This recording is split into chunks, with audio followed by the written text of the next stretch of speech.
Look at the picture. See the skull. Visible Frankenstein controls. The Brain Thoughts broadcasting radio. The Frankenstein earphone radio. The latest new skull reforming to contain all Frankenstein controls. Well, guys, ready for the new episode? Yeah, I think so. Yeah. All right. Well, let's get all situated here. And guys, what's that? Sounds horse-like. Oh no! Oh no! Oh no! What the hell? It's Louis Armstrong! Why does he sound like that? I always sounded like that. I'm the ghost of Satchmo. I've come back on my pale horse, and now I will reap the souls of all the people on the planet. You're just Tom Waits. Get out of here. Oh no! I'm Tom Waits! And you revealed my secret disguise! Tom, when you're talking, so much blood's coming out of your mouth. Because I'm the horseman of pestilence! My God. Oh my God! His horse is jettisoning germs from its snout. Its mighty skeletal snout.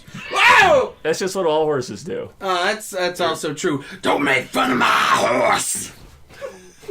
I came here to tell the people of the world. The people are more scared of death. That's why I dressed like Louis Armstrong. Jesus Christ, Tom. Do you need a mint or something? No, I came down here to tell everybody that I will wreak nasty vengeance on the whole planet.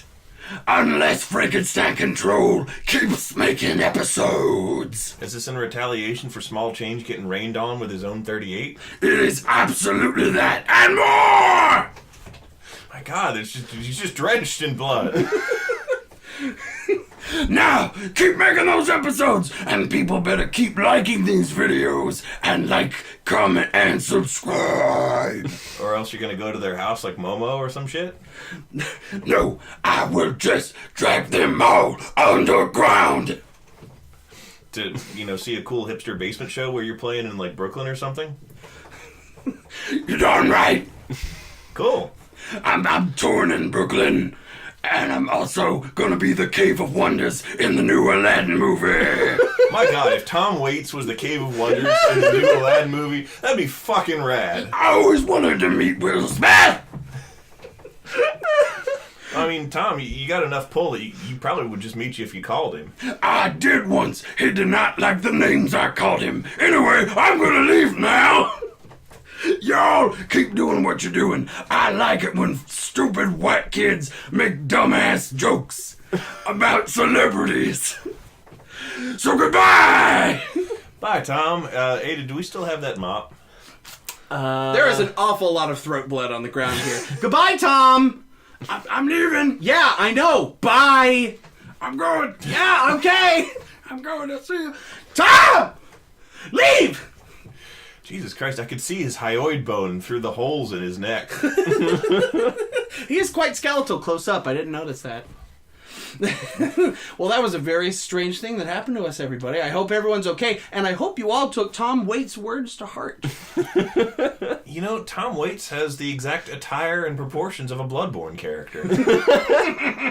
Yeah, but he doesn't constantly screech like a pterodactyl. You did carry a big old rusty saw. Yes. Well, that's the whole pestilence persona. That That just got me curious as to what Louis doing. How did he become the angel of death? If Tom Waits is pestilence, then what are the other two? Let's see here. We got death, pestilence, we got famine. I'm sure we got Janis War. Joplin on war. And, War. Janis Joplin of the hippie generation opposed to Vietnam is war. Oh, that's good. Yes. Then who's famine? It's Gabe Newell. He causes the famine. I thought it would just be Stinky Fats. Famed jazz performer of the 1900s. Stinky Fats. Stinky Fats. And the seventh seal broke, and his name that sat on him was Gaben. And he decreed that Fuck, I forget how it goes, but something about a loaf of bread costing a shit ton of money, and the loaf of Wonder Bread shall cost $100 in the Steam download store. Quick, don't tell that one DeviantArt guy. Don't tell him! Oh god, he's outside the window. Yes, we see you. Go away! Tom, can you get him? Yeah, I'm still around. Yes, I knew it! Get him! It's useful to have Horsemen of the Apocalypse around the house. They're cool. It's pretty neat. And then don't forget the often forgotten Horseman, Conquest. Conquest and War were interchangeable in some interpretations of the Revelation stuff. Oh, just like Janis Joplin and Grace Slick.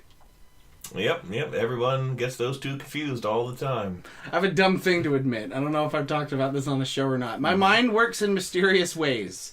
And while I know their music is completely different from each other, I know they look nothing like each other, and I know one is still alive, and yet, when I'm bringing one up in conversation, I will almost always stumble upon and conflate one with the other in name only. Mm-hmm.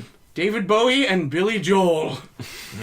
You get them confused? Yes, for some reason. And it's only the name. Like, I know what I want to say when I hear, Space Oddity comes on the radio. I'll be like, it's Billy Joel. David Bowie. I don't understand that about myself. It's just one of those things I don't get. Billy Bowie. Billy and Bowie. David Joel. Hey, Billy Boy. Billy Boy. Come on over here, Billy Boy. Come on over. Whoop, whoop, whoop, whoop, whoop. He's having another stroke, Ada. Yeah. This is like his fourth this I'm year. calling my dog. We don't have a dog. Oh, no. That's just Tom Waits crawling on all fours. Thomas Waits, will you leave? I was laying in the gutter. I was laying in the gutter. I know, Tom. I know. That's where he gets his feud. Yeah. That's how he gets his pestilence for his horse. And then does he disappear? Yes, he disappears. Come back.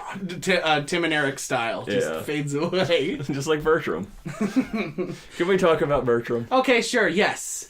Wait, actually, hold that thought for a second. Welcome to Frankenstein Control, by the way. I know it's a little late in the game, but hey, welcome. Glad you could make it. Folks at home, I am your host, the definitely not scratchy-throated Taylor Russell. To my left is Ada Shep. I'm Ada, and I'm just covered in Tom Waits fluids. Soaked to the bone. And in front of me, as always, is B-Rye. I'm B-Rye, and I had a good home, but I left. I find that impression offensive. sorry, Tom! I forgot you were here. We're just gonna have to get used to him being in the corner there. Oh yeah, he's got his mustard packets. He'll be fine for like the next hour. We're good. He's got his mustard packet and hammer. So, on this show, we talk about everything. So let's go ahead and talk about a specific kind of everything. Dungeons and Dragons, the occult, the devil's game. Demon worship. Are y'all demons? Yes, myself and my friends are all avid players of the game. Probably some more than others. I'd be right. I played with the both of you at one time, and it was really fun. That's true. I guess I'm more commenting on how I'm just an obsessed person. Yes. And you're a normal person. In regards to that. Yes, in regards to the amount of D&D played. Well, anyway, during the campaign that all of us were playing, I was DMing, B-Rye was playing, Ada was playing, and a couple of other friends were playing as well. And Ada wanted to make a sorcerer. Mm-hmm. And that sorcerer chose, you chose wild magic as the magical origin of their sorcerer's powers. And to anybody who doesn't play D&D, which is probably a lot of you, when you select the wild magic origin for your sorcerer, when you cast spells, you also have to roll a dice that, due to a chart in the player's book, depending on what that dice rears as the result, a different weird thing will happen. In addition to the spell you wanted to cast, something weird will happen. Yes. Sometimes funny, sometimes horrible. Yes, and like the rules kind of stipulate that this happens some of the time, but for Ada, I said, Ada, this is going to happen to you all the time. Every time you cast a spell, something weird will happen. Mm-hmm. And so... A lot of fun was had with that. At one point, Bertram went completely bald and turned blue. And this is only the second time he turned blue. Yes, the first time was much funnier. Yes. Super epic. So, let us all paint a picture. Story time, ladies and gentlemen.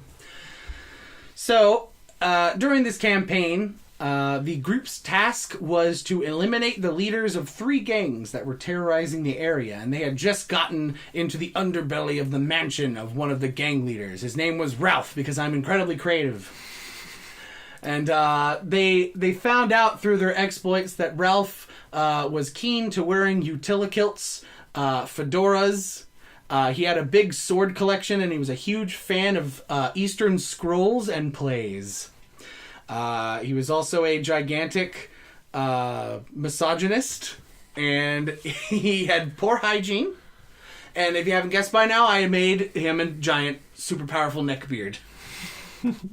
With gentlemen of similar taste as his henchmen. Yes. So Ralph and his gang of incels. Yes, Ralph and his gang of incels, and and this is, keep in mind, this is before the term incel was even a thing. It was around, but it didn't mean that. I didn't know about it. I didn't know what the word incel even meant till like last year. It originally applied to like people who were like Bill on King of the Hill, who are just legitimately having a hard time. Oh. And like it didn't have the hateful connotations and the baggage that it comes with a certain philosophy of anger and violence towards people. It hadn't been crossed with nice guys and mutated yet. Yeah. So anyway... By Sauron, who bred them in the caverns under the Barad-dûr. So anyway, this goofy Chris Chan-esque figure was... you guys were rolling up on his mansion, and this elaborate fucking plot was concocted to destroy his mansion and take out the remaining gang members that weren't taken out in the explosion, essentially. Also Bertram's doing, mind you. My character was a custom race. He was like a weird bat humanoid whom I named Meeps and gave the voice of Toki Wartooth from Deathclaw. So it's just this batsman stockings like this! And he was... for the longest time, you actually couldn't speak English. Yeah. So it was all like a sign pantomime around my neck that I had to like write shit on and hold You it had up. a chalkboard. Yeah. And then like later you took some kind of feat that gave you a language. Yeah. And you could finally speak English. Meeps' whole deal was that he was like, to avoid any conflation with furries and that whole art style, I'm like, no, he's a straight up photorealistic bat person. Like, Google image search like little brown bat, the species, and put that on a humanish body. Yeah. And with like ragged pants with a rope for a belt and a crossbow, and that's what he looks like. And he was a bounty hunter, which he accomplished mostly by like waiting until like low level criminals left the bar at night and like lurched down the street, at which point he would jump out of the trash and like they'd be so surprised that a bat person just jumped out in front of them that I'm Batman. As they stood there stunned, he'd hit him with a rock and throw him in a bag. and that's how he made money. And then he had a crossbow, which he used to shoot people, and gradually over the course of the campaign turned into a child soldier having warlord. Okay, that's a bit of a transition. I think we need to explain this. I mean, it's still not good, but it's... so what happened was, after the events that we're about to describe with the Ralph's mansion, after that, and the town found out that you got rid of one of the gang leaders, and they were having like a celebration, and like people were singing your praises and whatnot, and this group of children come up, they're like, wow, real heroes! And it just, I became enamored of Meeps for some reason. Yeah, well, you're this goofy furry that isn't as big as the Minotaur in our party, so not as scary. And everybody was like, "Wow, Mr. Batman, can I see your crossbow?" And I was hoping that Meeps would have gone, "Oh no, it's too dangerous. You don't." No, quite the opposite. B-Right. You started showing the kids how to use the crossbow and unsafely like pointing it right at them, loaded, as you were saying like, now this is very dangerous. You don't want to point this at anything she cares about. And they're saying like, and if she hears a noise in the middle of the night, immediately assume that it's a bad person and pull the trigger, because it's probably not your family member coming home late. And then for some reason you kept succeeding on all kinds of checks involving the neighborhood's children. Whenever they like asked you questions, you would always have the best answer to make them like you. So eventually by the end of the campaign you gained the admiration of every child in town and you formed like a Cub Scouts sort of. Oh yeah. The Meep Scouts. Yeah, the Meep Scouts. They're called the Bat Scouts. The Bat Scouts, yes, the Bat Scouts. And at the very end of the campaign, when all the final boss was beaten and the town was saved, I was like, all right, everybody, what do you guys do now that, you know, your lives are, you know, your big adventure is over? What do you do with your newfound fame and all that kind of stuff? And everybody had their own cool thing. And then B-Ray's like, I take the Bat Scouts out into the woods and form a child soldier-esque camp of bandits. Meep starts wearing, like, you know, military uniforms with really elaborate shoulder bulges and sunglasses, and has, like, his crossbow gold-plated, and has, like, a tiger on a leash, and all these child soldiers. Oh God. And so, okay, let's rewind though. We didn't actually explain Bertram. Yeah, no, I was about to get to it. This all started AKA. Yeah. Bertram, yes. But Bertram didn't go by Bertram. Yes, so his whole deal is that, this was a character I played as, he was just some kid in some no-name village until the village got ransacked and completely destroyed. Pretty much everyone was killed except for him, who ran off and then got hit with like a stray arrow as he was escaping. And he wakes up in the woods somewhere with a dog hanging out with him, as in like a French bulldog, or no. Yeah, that's what he was. Was it a Boston Terrier? It was a Boston Terrier. Yeah. I remember. Yeah, with a Boston Terrier that stares at him and talks to him as well. The Boston Terrier named Bosco could talk to him. And only he could hear it. Yeah, but he didn't know that because he just kind of wandered in the wilderness alone for a long time before he finally came to this town. He, of course, was a sorcerer. He got these powers after the attack on the village, so he doesn't really have any understanding of them until he finally found the village, hung out there for a while, and basically scammed these people into thinking that he was this great wandering magician who could solve their problems. Yeah, exactly. And like did all these tricks for them and shows all the time. So like a snake oil huckster. Yeah, yeah. Good for your lumbago. He was just scamming people. Until one day he was running a show and his wild magic went off and killed somebody. So he plays it off real quick and it was like, she was an evil doppelganger and I'm going to go and adventure out into the lands to find the real person that they were replacing. Goodbye forever, and just ran. And that's how you wound up in the adventuring party of crazy people. Yeah. But anyway, back at the mansion though, at the mansion adventure. So after you guys had done this elaborate thing to basically blow up half the mansion, you guys were trying to pick off the remaining members of the gang. Meep shot a whole bunch of them in the back as they were running. Yes, just that's true. because I wanted to. No escapes! And so that was going down. Meanwhile, one of our other teammates was in big trouble. They got basically trapped alone in a room with Ralph, the big gang leader, and he was strong enough to take on, 4 people at once. Now he's up against just one of them. And she had a real bad time. She was pretty much, like, unconscious at this point. Like, 1 HP, pretty much. Well, due to a system of hijinks, first, Bertram cast a spell to try and see if he could, I think, make Ralph go to sleep. And then that's what made the things appear. Yeah. So the wild magic, what I rolled for, made magic missiles spawn above me. And magic missiles, to the uninitiated, magic missiles are these little orbs of magic that hover around you and then can go and attack something all at once or separate things.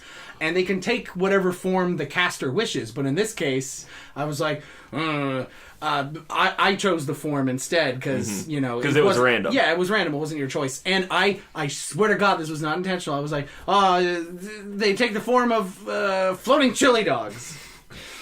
And then, after your sleep spell failed, the next round you decided to cast haste on yourself. Mm-hmm. And you rolled the dice... And you turned blue. Mm-hmm. But the haste part worked. The haste part did work. Mm-hmm. You turned blue, surrounded by chili dogs. You went fast. I drunk a speed potion. That's what it was. As well. Yes. So you I were got like super fucking fast. So I got really fast. I turned blue. And I surrounded myself with chili dogs. I accidentally just by coincidence, turned my character into Sonic the Hedgehog. In Chris Chan's basement. Yeah. And once we realized that, I believe there was about a 10-minute period where none of us could talk. Mm-hmm. Yes. Like, the minute as the DM, you... at least as a DM, I like to lay out what happens every round in one way or another. And so, at the end of that round, I'm like, Fee, that was the character who was in trouble. Fee, you were just scooped up and rescued by Sonic the Hedgehog in Chris Chan's basement. And we all lost our minds for like 10 minutes. And then the pizza came and Ada ate an entire pizza and a half and threw up. It's true. That did happen. I forgot about that. And I was never so proud of a friend and then so immediately ashamed of a friend in such a small span of time. My favorite part was we all had some money to give into the pool, and you're like, "Hey Taylor, here's $5. I'm gonna eat an entire Papa John's pizza. That's $5, right?" I'm like, "Ain't I'm gonna kill you." And then you throw it up. I'm like, "Ain't I'm gonna kill you." He just wasted that entire... No one else was eating it. Because we couldn't. We didn't get to it. We weren't given that option. But enough pizza slut shaming. See, folks at home, this is the fun that Dungeons and Dragons can bring. Unexpected fun around every corner, and all it takes is a trip to your local library. What? D&D isn't at A trip to your local Wikipedia article that shows most of the book. Yes. Or just a pirated PDF of it. Oh, dude, they got so many online resources now. Hey, look, if you don't want to buy a big, expensive $30 to $50 book at your local hobby shop because you're a cheap bastard who hates fun, there is alternatives out there. There's tons of wiki pages, and also they have this thing called D&D Beyond now. And this episode is not sponsored by D&D Beyond, though I fucking wish we were, because that'd be great. Mm-hmm. But it's basically just the player's handbook spread out over an entire website with like lots of drop downs and filters and stuff. It's really great. Buy now, bro. And a lot of it's actually free, so not a sponsor. Got him. And yeah, get into a D&D game today, and you might just find the one pizza to throw up. The 1.5. The 1.5 pizza to throw up. Good God. Speaking of throw up, that actually reminds me.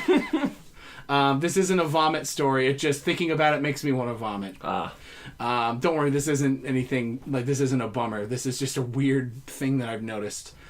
Have you guys ever noticed that a popular choice for barbecue places in terms of mascots are pigs with aprons? Mm-hmm. Yeah. Or cooking utensils of some kind? Yeah, it's not cool. It's like a little bit... It's fucking Race Trader Pig! It's a Kafka-esque horror show is what it is. It's this Pied Piper swine.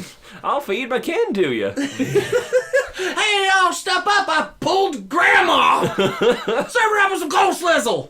On our way to Richmond the other day, we were driving up there, and... Did you drive down Route 17? Yeah, we did. We saw that pig barbecue, and then Alyssa's just like, "Oh, he doesn't know he's getting eaten." And I was like, "That's messed up." And she's like, "That is messed up." What is the name of that place? I can't remember. On Route 17, there's a barbecue place with like this horrible pig face. Yeah. on the building. He's hideous. He looks like a pig crossed with a man. Yeah. In like the worst way big possible. Man, Jerry. He looks like the thing from that Primus video that scared me when I was a kid. That, Optimus Primus? no, what the hell? Mr. Crinkle is that song, and I'm not sure if it's Mr. Crinkle. It's a song called Mr. Crinkle by Primus, and I'm not sure if it's Les Claypool, but somebody is wearing a pig mask in the music video, and it was on the MTV in the year of our Lord, 1998, and my father and I watched it, and it scared me. And it wasn't the type of thing where I admitted I was scared. It was just kind of a, I really, I'm not acutely horrified by this. I just really find it disquieting. Unlike the Don't Come Around Here No More video. That was Ada that was Yeah, scared that was of me. I was scared of the one where he dances with a dead lady. Even if we go dancing with a corpse. That's not him. That's David Bowie. No. Oh, you got me there. It's Bruce Springsteen, by the way. We're not stupid. Well, I'm not stupid. That is just an outright fabrication. Speaking of fun fantasy things, Lissa is my wife is now listening to the Stormlight Archive audiobooks. I don't know why that was apparently so hard for me to say. Is it narrated by Stephen Fry? No, they are not. But that would be kind of cool. The people who did do it are pretty good. Is it that guy who has to narrate the Game of Thrones books and do a bazillion fucking voices to the point where he got a world record for it? I don't know. Man with most voices in a single story. Were you envious of him? I am. I'm envious of lots of voice actors. Like Billy West, I'm envious of. Definitely envious of Mel Blanc. And also envious of any voice actor that can do like the high-pitched shriek Homer Simpson kind of yell. Mm-hmm. Like that's... God, I wish I could do that, but I can't. I can't summon it within me. I don't know the secret. It's so strange that I can't do it. You can't do that, but you can do GoldenEye sound effects. Ooh! What? Oh! Ooh! Oh! Ooh! And then also Dash Rendar from Shadow of the Empire. If anybody who's played like that, yes, yeah, in the Nintendo 64 game classic Shadows of the Empire, everybody remembers that one. You play as this fucking Mary Sue character named Dash Rendar, who's basically just Han Solo light, and you just do a bunch of weird ass bounty hunter missions. And for some reason in the game, his pain sounds are the loudest noise in the game. And also, as if that wasn't frightening enough, whenever you get damaged, the screen flashes red too. So it's just imagine anytime something is already attacking you and the motion, like the controls are really shitty, so it's hard to like aim and do shit. So you're already scrambling in a panic, and you're just red screen flashing and. And it's mortifying. It sends you into a fucking anxiety attack. It's the best. It's super great. Oh God, that game is very special. I recommend it. A+. Dungeons and Dragons and Shadow of the Empire. Get those two on your local. Your local Ollies. The noises of the Dash Rendar reminded me of your Arnold impression. Oh God! The old Ventrilo days. Man, this has just been a day of reminiscing of my stupidness. Okay, so back in high school, I used to play World of Warcraft. Shocker of the century, I know. And I used to play with my cousin Travis, and we were part of this guild called Elite Netizens. So you knew we meant business. And anyway, they had a Ventrilo channel. Think of Ventrilo as Discord, but bad. But also oh so good. And so we were kind of in this group chat with our guildmates, and we would just talk about anything while we weren't doing stuff. You know, if we were in a raid, we generally cut the chatter and get down to business. But, you know, when we're sitting around doing nothing, you know, anything's game. So anyway, one day we're talking, and for some reason the topic of Arnold Schwarzenegger comes up. And everybody, of course, the Will Sasso Arnold Schwarzenegger impression is really popular. So, you know, one person mentions Arnold, and then all of a sudden somebody else is going, that kind of thing. Well, you know how when you have an in-joke with friends and you just keep doing it over and over, y'all start doing, like, variations of it to keep it fresh? Well, that came in the form of just making the impression more intense as time went on. So it went from, like, to like, more like, and then the coup de grace, the culminating moment. I remember this story. Was one of our guildmates. He was a younger kid. He must have not been older than 14, maybe. And eventually he got sick of it and he decided to chime in. Unfortunately, this is when a particularly asshole-ish, but we didn't think he was an asshole. We thought he was cool because he was cool to us. He was just an asshole to everybody else. He was kind of an asshole-y guy. Unfortunately, he was on at the time, and the kid, you know, we're all going like, like that. And he's like, could you guys shut the fuck up? And then this guy just leans into the mic and goes, please lower that so that everyone doesn't go deaf. And it killed us, and it killed Ada when I told her that. She thought it was the funniest fucking thing. And so, after that moment, there was no Arnold anymore. There was no Will Sasso Arnold from that point forward. It was just, dude, do the Arnold!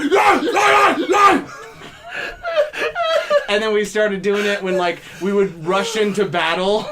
That was your clan's equivalent of the rebel yell. Yes! The rebel Arnold.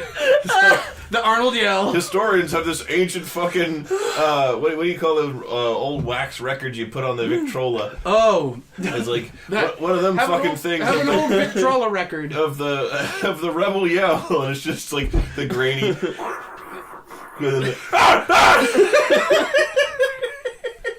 And that's how we played World of Warcraft.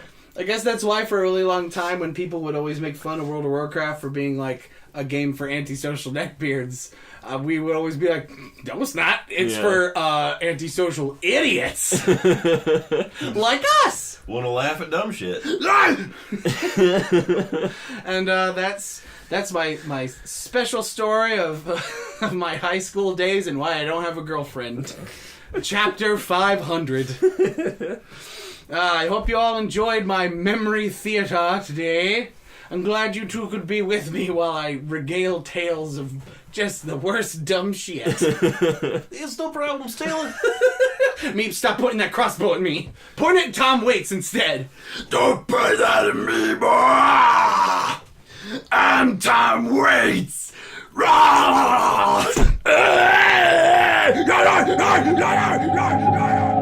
even you know I am a menace. I hand you the secrets to save the entire human race and the entire universe.